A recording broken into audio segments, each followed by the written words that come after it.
irmãos, amém? Louvado seja Deus pela vida da nossa irmã Rosa, pelo trabalho que a nossa irmã tem desenvolvido aqui. É um trabalho de perseverança. Eu quero dizer à irmã que a irmã não se frustre não, viu? Porque quem faz o trabalho de fato é Deus. A senhora só é um instrumento. Eu sei das vidas que a senhora esteve ali pregando o evangelho, ensinando a palavra. Alguns já partiram, né? Porque seguiram um caminho distante de Deus. Outros não, outros estão aqui na igreja. Nós temos aqui muitos exemplos, né? O Henrique, a Amanda, tantos outros que são fruto do jardim regado.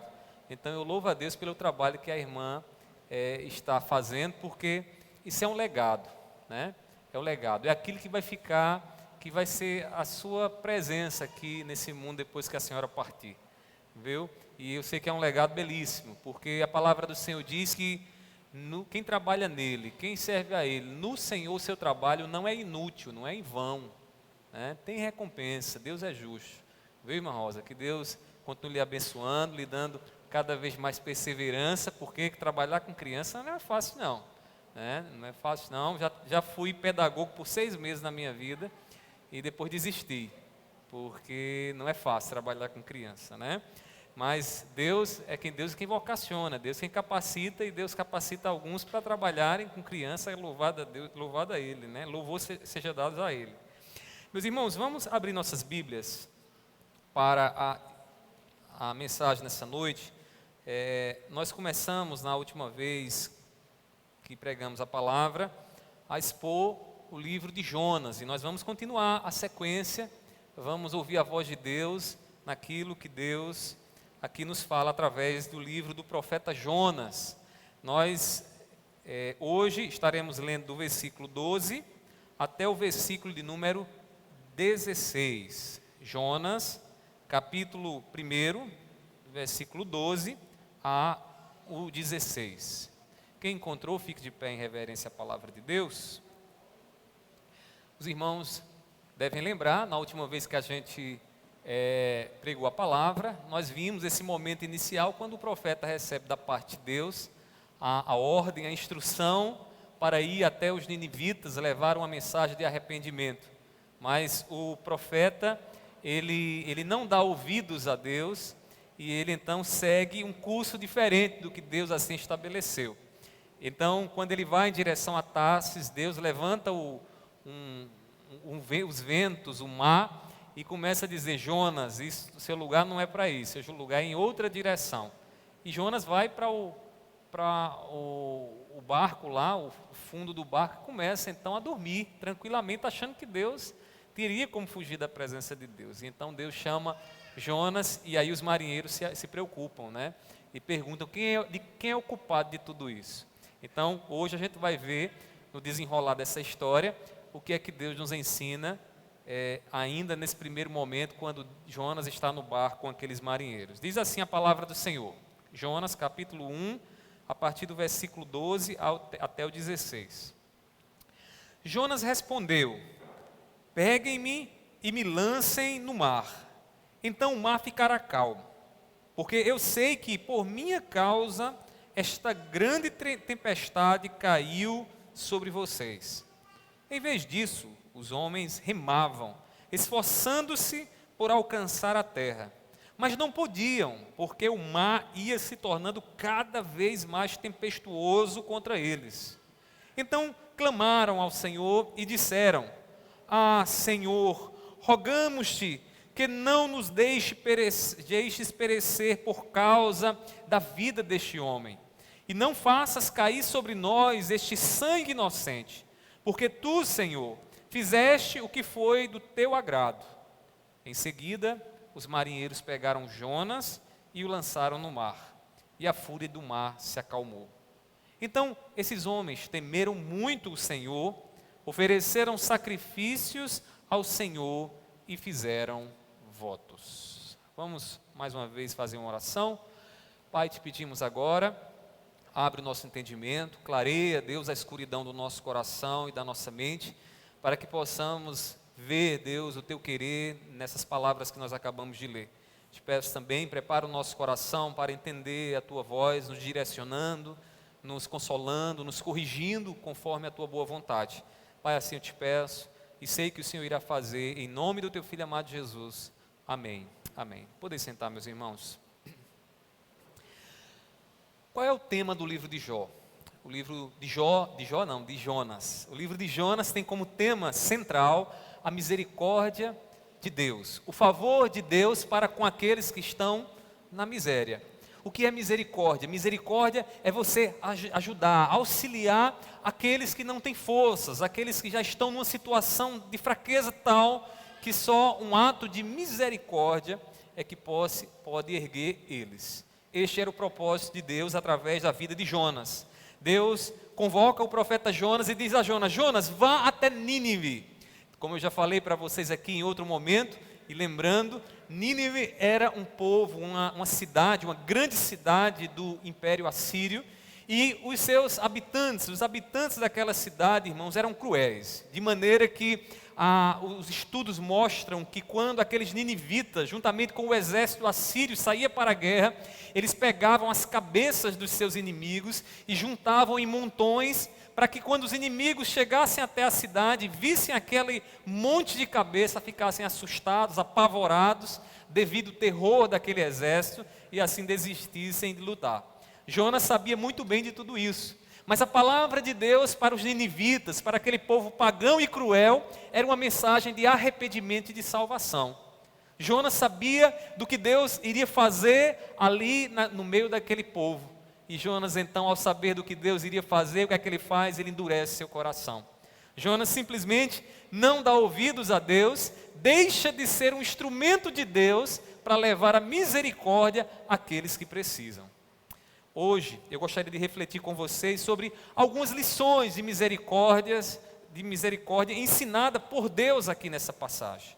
Algumas lições que Deus nos ensina quando nós observamos a maneira como o Senhor soberanamente está no controle das situações para nos revelar a sua misericórdia, o seu favor para conosco e para com aqueles que receberam da parte dele um chamado. O texto que nós lemos nos ensina algumas lições preciosas acerca da misericórdia divina. E nós iremos observar então aqui 3 momentos nessa passagem que vão nos mostrar isso. Primeiramente, nós iremos ver a solução de Jonas para a tribulação. Qual é a solução que Jonas dá para aquele mar tempestuoso, para aquela fúria que se levantou contra os marinheiros e contra a vida dele? Jonas tem uma solução. Também iremos ver aqui nessa passagem a misericórdia inútil dos marinheiros pagãos. Eles exerceram misericórdia, mas foi uma misericórdia que não serviu a Jonas. Não serviu porque não estava dentro dos propósitos de Deus na vida do profeta. E por fim iremos ver que a vontade de Deus, irmãos, se manifesta. E quando a vontade de Deus se manifesta, aqueles pagãos então se convertem ao Deus de Jonas, ao Deus que enviou Jonas. Vejamos aqui, primeiramente, a solução que Jonas dá para aquela situação. Jonas sabia, meus irmãos, que era culpado daquela situação. Tudo o que estava acontecendo, o vento estava batendo sobre aquele barco, o barco estava a ponto de ser destruído com as ondas e o vento que estava batendo. Jonas sabia e carregava dentro do seu coração a convicção de que tudo aquilo ali que estava acontecendo era por causa dele. Ele se achava culpado diante de Deus. A sua situação era uma situação de transgressão, uma vez que ele havia ouvido da parte de Deus a direção de ir até Nínive, mas ele queria ir para Tarsis. O que é impressionante é que Jonas, mesmo ouvindo o que Deus queria e sabendo que era culpado, o texto nos diz que Jonas vai então lá para o fundo do barco e começa a dormir, buscando uma tranquilidade da desobediência. Meus irmãos, o profeta desobedeceu à vontade de Deus e seguiu o curso do seu próprio coração. No versículo 3, observe aí na sua Bíblia, ele diz assim: Jonas se levantou, mas para fugir da presença do Senhor para Tarsis, desceu a Jope e encontrou o navio que ia para Tarsis. Pagou a passagem e embarcou no navio para ir com eles para Tarsis, para longe da presença do Senhor. Jonas sabia que era culpado, porque ele não estava na presença de Deus e fazendo o que Deus queria. para conter a fúria do mar aí, que era a fúria do próprio Deus, não era o acaso ali que havia levantado uma tempestade, porque Deus soberanamente está no controle da história. Deus levanta aquele vento, e aquele vento, irmãos, é a fúria de Deus, a ira de Deus contra a desobediência de Jonas. Então Jonas dá uma solução para aquela situação. E nós vemos então no versículo 12 qual é a solução que Jonas dá. Diz o texto sagrado, versículo 12 do capítulo 1. Jonas respondeu: peguem-me e me lancem no mar, então o mar ficará calmo, porque eu sei que por minha causa esta grande tempestade caiu sobre vocês. Veja a solução de Jonas qual é. Ele diz: me sacrifiquem, me lancem no mar. A minha vida, quando ela cair no mar, então o sacrifício será realizado e o mar vai se aquietar, e o mar vai se acalmar. Ao ser lançado no mar, Jonas sabia muito bem que o mar se acalmaria.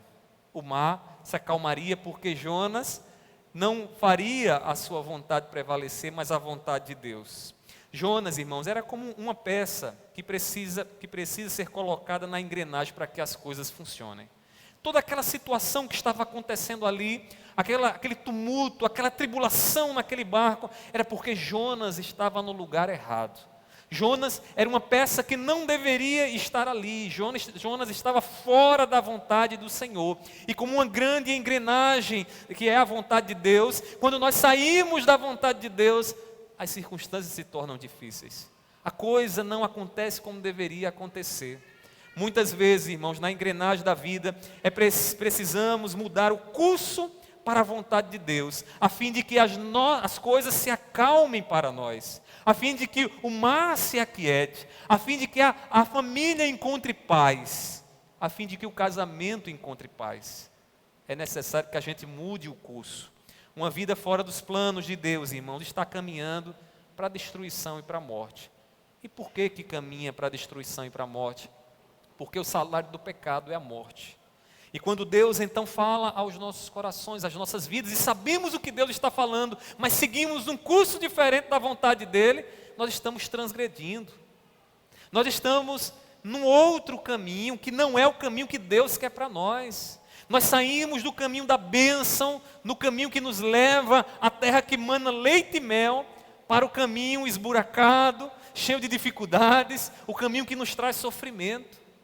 Meus queridos irmãos, uma vida fora dos planos de Deus está no caminho para a morte, porque está transgredindo a vontade do Senhor. Jonas entendeu este fato. O que estava acontecendo sobre ele não era obra do acaso, de uma força cega, mas era Deus soberanamente agindo naquelas circunstâncias para tratar na vida de Jonas, para que Jonas entendesse que devia fazer a vontade do Pai, a vontade de Deus. Nós precisamos analisar os planos de Deus em nossas tribulações. Eu não sei qual é a luta, como o vento tem soprado na sua vida.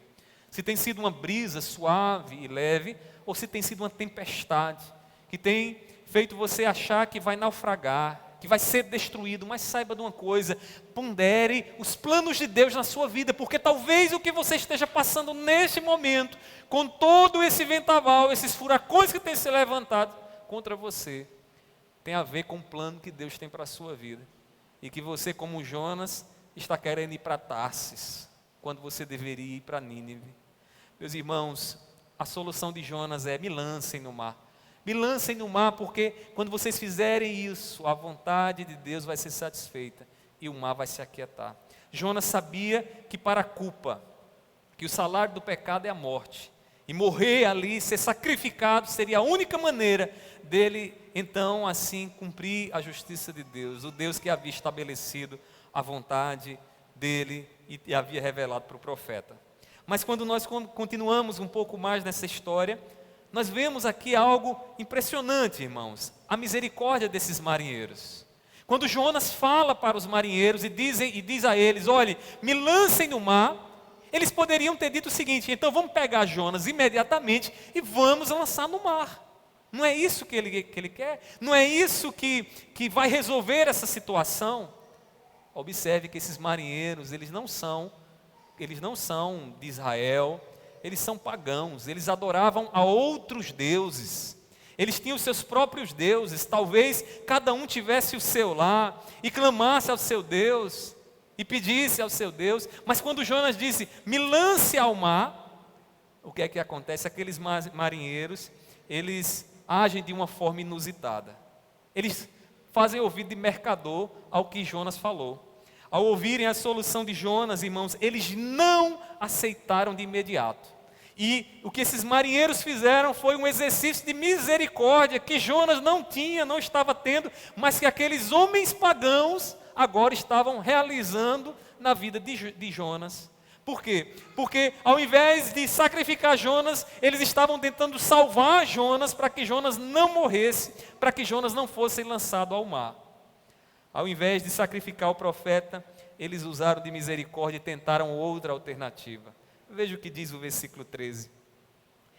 Em vez disso, os homens remavam, esforçando-se para alcançar a terra, mas não podiam, porque o mar ia se tornando cada vez mais tempestuoso contra ele.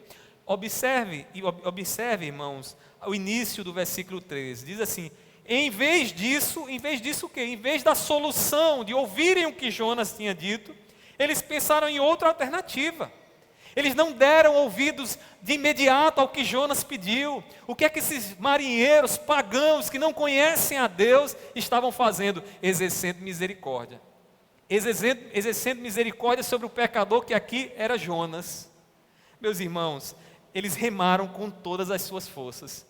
Tentaram chegar à terra, mas era Deus que estava ali no controle daquelas ondas, e o mar se levantava, e quando o barco vinha numa direção, Deus lançava em outra direção, e quando eles achavam que iriam conseguir, Deus mandava um outro vento, o outro vento soprava e o barco não encontrava direção, e balançava de um lado para o outro, e isso era uma mensagem de Deus para aqueles marinheiros.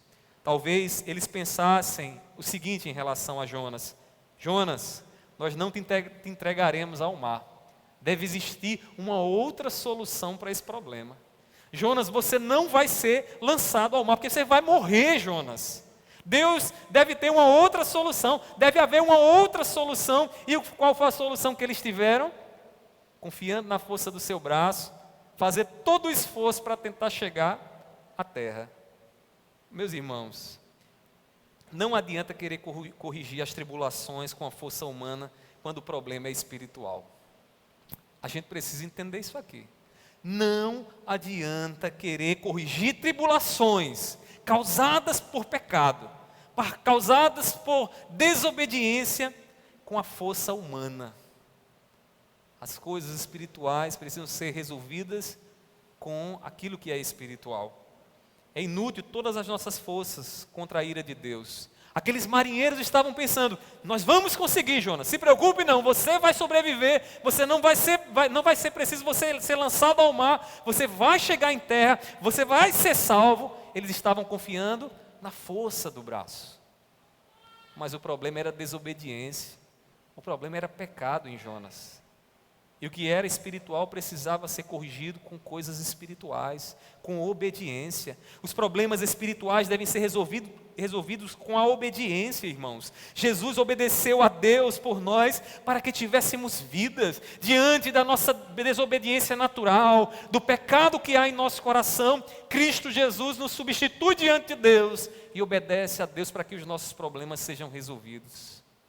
Romanos capítulo 5, versículo 8, diz que Deus prova o seu amor para conosco, morrendo por nós, se entregando por nós, sendo nós ainda pecadores. Deus resolve o nosso problema espiritual, não confiando na força do seu braço, nas obras que nós fazemos ou pensamos em fazer, mas Ele nos dá a si mesmo, entrega ao seu Filho, para que nós tenhamos paz com Ele, para que a tempestade se acalme na nossa vida. Uma misericórdia daqueles marinheiros, embora tenha sido aqui um exemplo para Jonas, porque Jonas não estava sendo misericordioso, mas foi inútil. Inútil porque o problema de Jonas era um problema espiritual. O que Deus queria na vida do profeta era que o profeta voltasse para os caminhos dele, para os caminhos de Deus, e não seguisse o caminho do seu próprio coração. Então a vontade de Deus é estabelecida. E aí eu queria agora que você observasse comigo que a vontade de Deus ela é realizada. E a conversão dos marinheiros acontece. Porque em meio àquela circunstância, Deus também tinha um propósito na vida dos marinheiros. Em meio àquela situação que estava acontecendo, Deus também tinha uma mensagem de salvação para a vida daqueles marinheiros. A vontade de Deus era que Jonas fosse entregue ao mar, e Jonas sabia muito bem disso. Quando isso fosse feito, o mar se acalmaria. No versículo 14, observe: então clamaram ao Senhor os marinheiros e disseram: ah, Senhor, rogamos-te que não nos deixes perecer por causa da vida deste homem, e não faças cair sobre nós este sangue inocente, porque tu, Senhor, fizeste o que foi do teu agrado. Observe o que os marinheiros reconhecem: Deus é soberano sobre todas as coisas. Porque o que estava para acontecer não estava fora da vontade de Deus, foi do agrado de Deus. Agradou a Deus que o mar se acalmasse através da vida de Jonas, através do sacrifício que foi ali realizado. Meus irmãos, os marinheiros não puderam livrar suas vidas sem o sacrifício de Jonas, sem que Jonas voltasse para os caminhos do Senhor. Eles clamaram então perdão de Deus por causa do que iriam fazer com o profeta, entregando o profeta ao mar, sacrificando ele. E assim eles entregaram Jonas aos propósitos divinos, e o mar então se acalmou. No versículo 15 diz o texto: em seguida os marinheiros pegaram Jonas e o lançaram no mar, e a fúria do mar se acalmou. Eu imagino aquela cena, os marinheiros lançando Jonas, a tempestade imediatamente se acalma. A voz de Deus ressoa no coração daqueles homens fortemente, porque eles sabiam que havia uma relação entre a calma do mar e o sacrifício de Jonas e o sacrifício do profeta que eles estavam fazendo naquele momento. Isso foi impactante para a vida daqueles homens. Eles sabiam que aquelas circunstâncias estavam ali ligadas uma com a outra, o sacrifício e o mar se aquietar, de maneira que eles ficaram surpreendidos e passaram então a temer o Deus de Jonas. Deus se revelou àqueles homens através do sacrifício do profeta. O resultado do sacrifício de Jonas, meus irmãos, foi o temor no coração dos marinheiros. Olha como Deus trabalha, né? Até na desobediência e em todas as circunstâncias e tribulações do desobediente, Deus está com a sua voz falando, dizendo e convertendo aqueles que Ele quer converter. Deus é tão soberano que às vezes nós não estamos fazendo o que Ele quer na nossa vida, e toda a tribulação que nós passamos na nossa casa, no trabalho, na empresa, Ele está ali comunicando algo ao incrédulo, ao descrente, ao que não teme ao Senhor. No versículo 16 então diz assim: então esses homens temeram muito o Senhor, ofereceram sacrifícios ao Senhor e fizeram votos. O escritor aqui destaca que eles temeram muito. Eles não só temeram, eles temeram muito. Sabe por quê? Porque o que aconteceu diante dos olhos dele foi uma revelação do poder e da soberania de Deus. Porque Deus muitas vezes usa as tribulações, os ventos da nossa vida, para que nós conheçamos mais intimamente a vontade dEle, o querer dEle e o poder dEle. Não é assim, meus irmãos? Como disse certo escritor, C.S. Lewis, ele disse certa vez que quando nós estamos vivendo bem, tendo a nossa vida religiosa, cumprindo os nossos ritos, como Deus assim nos ordena, nós ouvimos a voz de Deus como um sussurrar, como uma voz suave, ouvimos a voz do Senhor. Mas quando o sofrimento, a tribulação chega então em nossa vida, Deus liga o megafone dele.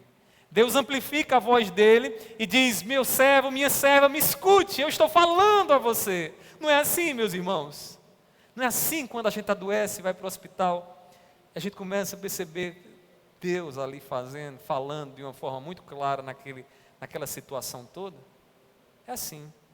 O bom seria que o megafone de Deus soasse nos nossos ouvidos em todos os momentos, não só quando estivéssemos em tribulação. Aqueles marinheiros, irmãos, eles tinham outros deuses, mas quando ouviram e viram o que Deus fez, eles passaram então a servir a Deus, ofereceram sacrifícios ao Senhor, e diz o texto mais, eles fizeram votos diante de Deus. Quando Deus se revela é assim. Quando Deus se revela no coração do homem, Ele nos faz abandonar os falsos deuses, os ídolos que nós muitas vezes colocamos lá no lugar dele. Quando Deus se revela para nós no que Ele faz em Cristo Jesus, irmãos, não há como servir Jesus e outra coisa, Jesus se torna tudo para nós. Ele está acima de tudo e de todos, está acima de nós mesmos, está acima da nossa família, está acima dos nossos bens, Ele se torna o nosso Deus. Foi assim que aconteceu no coração daqueles marinheiros. É interessante perceber um paralelo que acontece com o Novo Testamento. Quando Jesus estava ali com os seus discípulos, trabalhando no coração deles, no discipulado, estava Jesus lá no meio de um mar, deitado na proa do barco, e os discípulos lá com ele, e de repente veio um vento, uma tempestade.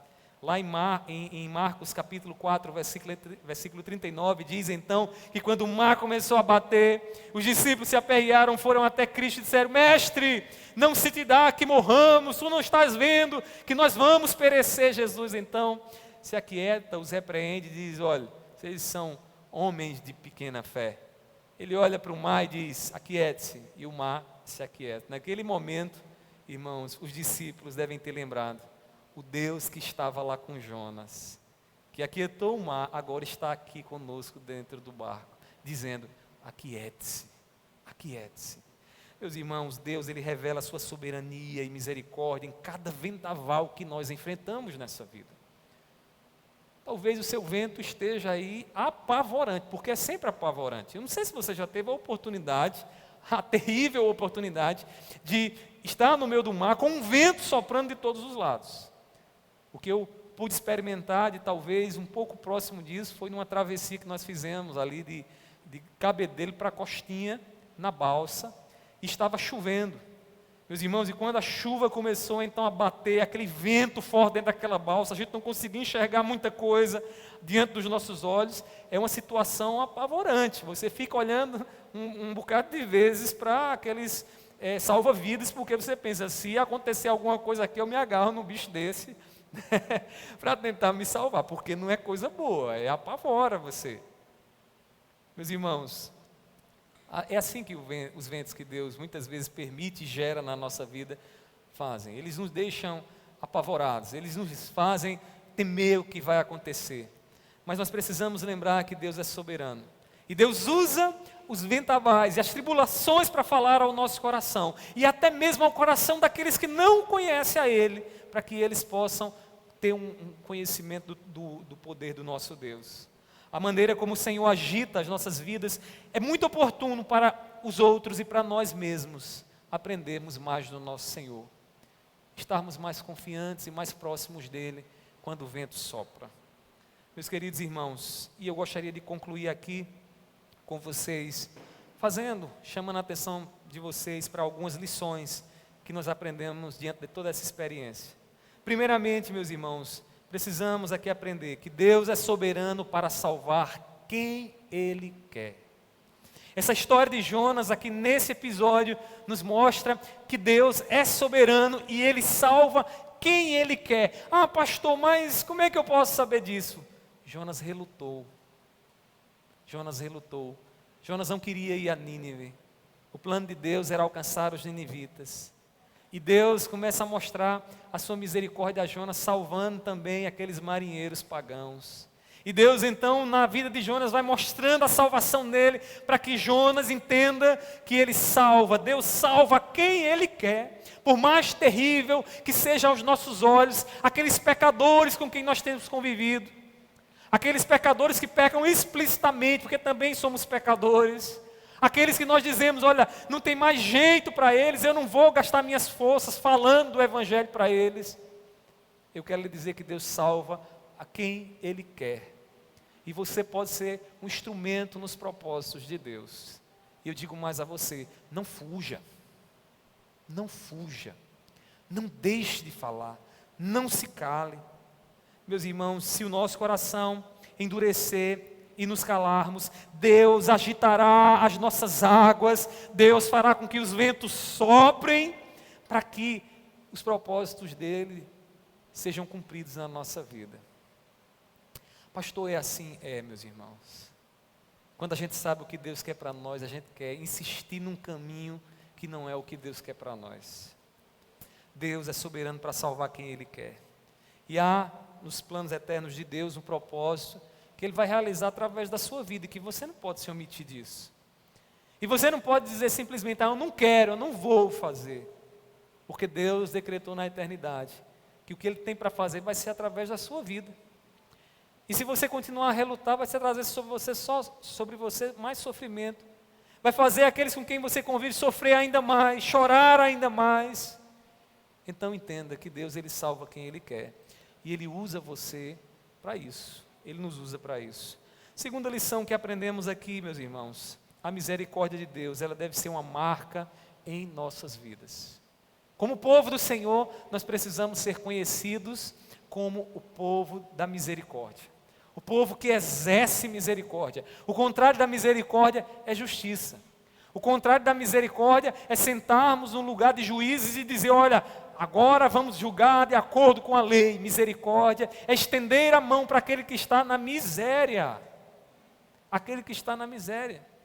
Jonas deveria ser conhecido pela sua misericórdia. Mas nesse episódio, Jonas não é conhecido pela sua misericórdia. Pelo contrário, Jonas é conhecido por aquele de coração duro.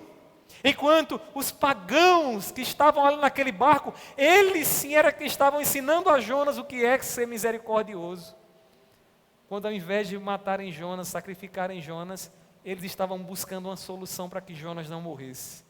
Que coisa, né, irmãos? Como Deus muitas vezes nos ensina, olhando para os incrédulos, a gente diz, meu Deus, eles estão fazendo mais do que eu deveria fazer. Era assim que Deus estava ensinando a Jonas. Jonas estava experimentando a misericórdia divina, uma misericórdia que ele deveria exercer, levando uma mensagem de arrependimento aos ninivitas. Ele deveria ser o primeiro a ser instrumento de misericórdia, ao levar a mensagem de arrependimento. E eu digo mais, é vergonhoso, meus irmãos, é vergonhoso quando o mundo age com misericórdia, enquanto nós permanecemos com o coração endurecido. Essa semana que virá agora, Deus nos dará a oportunidade de manifestar a misericórdia dEle. Não deixe que o pagão lhe ensine. Não deixe que aquele que não conhece a Deus lhe ensine. Seja você mesmo um instrumento de misericórdia. Seja você mesmo a ser um instrumento de Deus na vida daqueles que precisam. Essa semana Deus vai lhe dar oportunidades para isso. Deus vai criar uma série de oportunidades que você vai lembrar disso que eu estou falando e vai lembrar do profeta Fujão. E vai dizer, eu não posso seguir no caminho do profeta Fujão.